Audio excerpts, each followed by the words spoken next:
Hello everyone, today I'm going to start the first biology lesson for grade 8. Okay, today's lesson is going to be about analyzing adaptations for respiration. The first thing that we need to know is that where exactly in the cell in general, whether it was like a plant cell or an animal cell, where exactly does the respiration take place?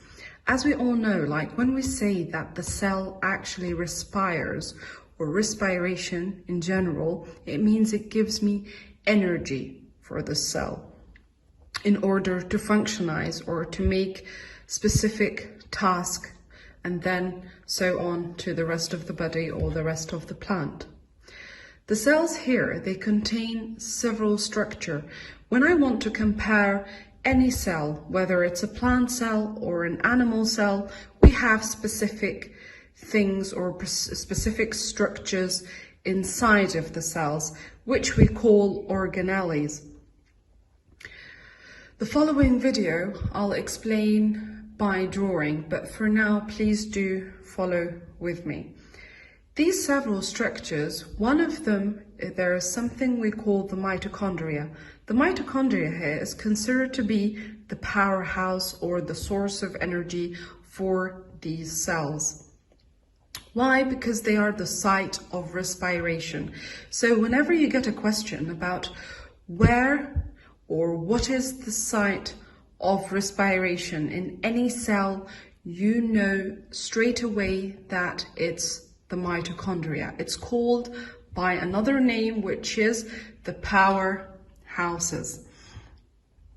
Okay, so but do they all have the same amount of numbers in the same cells? Here the answer is no. Why? Because not all of the cells need the same amount of the energy. Like for an example, the muscles, do they need the same amount as the brain, as the liver, as the stomach? No.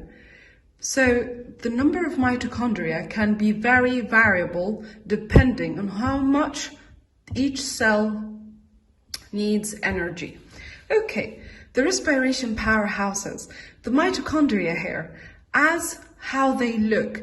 Here they are sausage-shaped organelles that can be found in most animal and plant cell. You can use powerful microscope like the electron microscope to see their complex structure. Each mitochondria here has, as you can see over here, the outer membrane and the inner membrane. Okay. The inner membrane here is highly folded. So the tips of the folds, as you can see over here, these are the tips of the folds. They are called cristae. And the respiration takes place exactly in these folds. Okay, then here we have that the folding increases the number of cristae, maximizing the amount of respiration that can take place. What does that mean?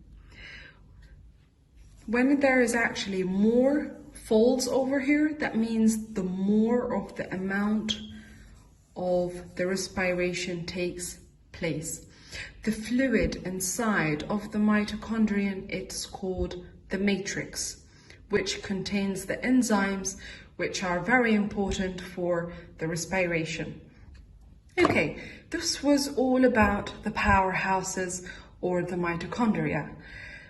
But what happens if the mitochondria doesn't functionize or doesn't work properly? What will happen to the tissues and the organs inside of our body? What can go wrong? If mitochondria do not function properly, then cells do not get the energy that they need. When mitochondrial disease occurs, little or no respiration takes place in the mitochondria. The organs most affected are those needing most energy, like the heart and other muscles, liver, brain, and the symptoms are variable depending on which mitochondria are affected. So practically here, since The mitochondria is actually the source of energy inside of the cell, and it provides the whole respiration process to the tissue or the organs.